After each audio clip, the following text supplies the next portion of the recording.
નમસ્કાર, આપ જોઈ રહ્યા છો સ્પાર્ક ટુડે ન્યૂઝ। વડોદરા શહેરના પાનીગેટ દરવાજાની બહાર આવેલા કોમી એકતાના પ્રતીક સૈયદી મુસંજીબીન તાજ સાહેબના 462માં ઉર્સ શરીફ નિમિત્તે મગરિબની નમાઝ બાદ શ્રદ્ધા અને આસ્થાપૂર્વક સંદલ શરીફની સાથે ઉર્સ મુબારકની ઉજવણી કરવામાં આવી। આ પ્રસંગે વડોદરા શહેર અને જિલ્લાના ઉપરાંત દેશના વિવિધ વિસ્તારોમાંથી મોટી સંખ્યામાં દાઉદી વોરા સમાજના ભાઈ બહેનો ઉપસ્થિત રહ્યા હતા।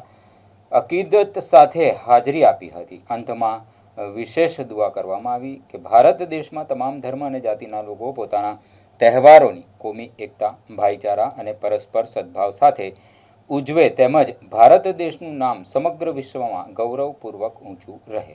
આ પ્રસંગે દાઉદી વોરા સમાજના અગ્રણી અઝીઝભાઈ કેમ્પવાળા તથા શબ્બીરભાઈ કેમ્પવાળા સહિત સમાજના આગેવાનો ખાસ ઉપસ્થિત રહ્યા હતા। કાર્યક્રમના અંતે ઉપસ્થિત તમામ મહેમાનો અને સમાજજનોનો આભાર વ્યક્ત કરવામાં આવ્યો હતો। આ પાનીગેટ વિસ્તાર છે, પાનીગેટ દરવાજા પાસે સૈયદી મુસંજીબીન તાજ સહિતનો ઉરુસ છે અને 462મો ઉરુસ પ્રસંગ છે આ ઉજવાઈ રહ્યો છે અને ગામે ગામથી હજારોની સંખ્યામાં દાઉદી વોરા ભાઈઓ અહીંયા આવે છે અને હિન્દુ મુસ્લિમની એકતાનું પ્રતીક છે અને ચારે બાજુથી લોકો અહીંયા દર્શન માટે આવે છે દરગાહની। અને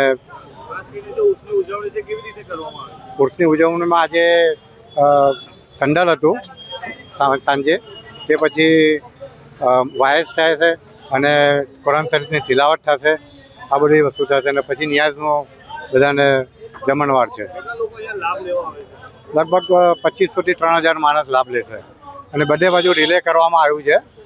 ઇઝી મોલ્લા, બહાર સોસાયટી, ફતેગંજમાં અને અહીંયા લાડવાડામાં બધી જગ્યા અને એક ત્યાં પાણીગેટમાં 4 જગ્યાએ રિલે છે, ડાયરેક્ટ રિલે કરવામાં। શબ્બીર કેમ્પવાલા, દાઉદી વોરા આગેવાન।